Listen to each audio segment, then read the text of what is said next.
کندهار ښاروالۍ د نهمې ناحیې په حمیدي مینه کې د مانده سنګکاري چارې پیل کړې. کندهار ښاروالۍ د انکشافي پروژو په لړ کې د ښار په نهمه ناحیه د 11 ګذر اړوند په حمیدي مینه کې د مانده سنګکاري چارې پیل کړي دي. د کندهار ښاروالۍ ویان سیف الله سیم وایي یاد مانده 320 متره اوږدوالی، 10 متره پلنوالی او 3 متره جګوالی لري چې په وینا په اساسي ډول به ورغول سي. د پروژو د کیندلو چارې د همغږۍ روانې دي او ټاکل شوی چې ډیر ژر به د سنګکاري کارونه هم پیل سي. د کندهار ښاروالۍ ویان سیف الله سیم وایي چې د پروژې پاتې کارونه به راتلونکو 3 میاشتو کې بشپړ سي. کندهار ښاروالۍ د خپلو انکشافي کارونو په دوام دا ځل د ښار په نهمه ناحیه د 11 ګذر اړوند حمیدي مینه کې د مانده سنګکاري کولو چارې راپیل کړي دي. دا مانده تقریبا 320 متره اوږدوالی، 10 متره بردوالی لري او د 3 متره په جګوالي سره به په اساسي ډول ورغول سي.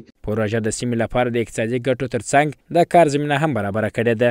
د ښاروالۍ په وینا هره ورځ 115 کسانو ته په پروژه کې د کار کولو فرصت برابر شوی چې 15 مسلکي او پاتې 100 غیر مسلکي کارګران دي.